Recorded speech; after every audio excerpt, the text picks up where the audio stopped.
You. Evening. Well, we're hearing that the authorities in charge of the port at Calais, they really don't know what Brexit means. That is a recipe for total chaos, isn't it? Well, it could be, unless we actually implemented a trusted trader scheme, which we can implement for the majority of businesses.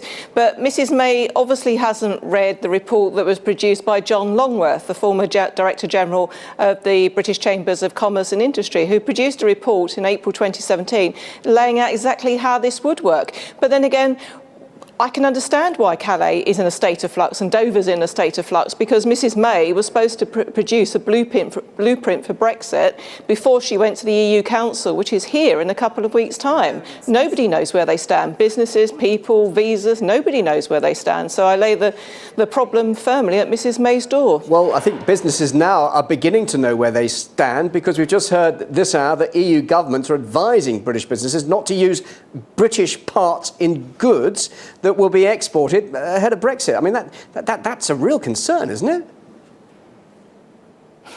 Well, Project Fear is alive and kicking over here, as it was during the Brexit campaign. You know, this place is pretty desperate. They have got to shore up the federalism, basically, because they go to the polls next year, and this place is going to be a very, very different makeup. We've already seen the fall of a socialist government in Italy with the populists in power in Austria and Slovenia, and throughout the EU, this is happening, so that they're holding on and they're just using Brexit as a stick to beat us with, rather than sitting around the table in 2 weeks' time and having something firm to discuss with our EU Council partners. And bearing in mind, these are the heads of government, presidents of governments, and sitting down with Mrs May and thrashing out the details.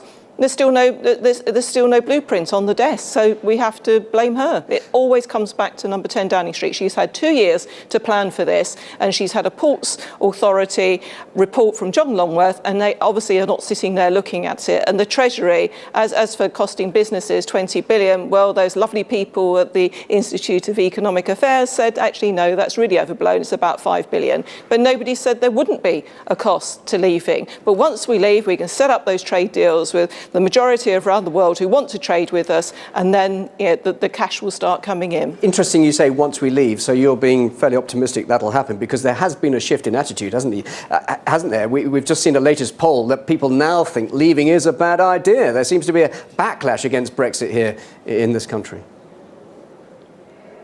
No, there isn't. It's a very, very small sample. And you think about last year in the general election, 85% of people voted for parties that are committed to leave the EU.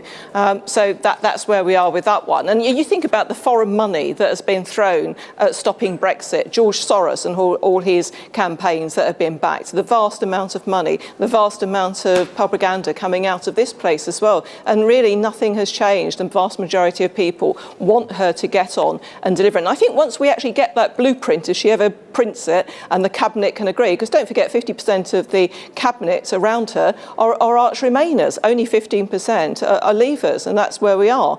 We had a report come out of the weekend saying, oh, Armageddon was going to happen. You know, I'm building a nuclear fallout shelter in my garden. It's not going to happen. We are going to be free and independent sovereign nation.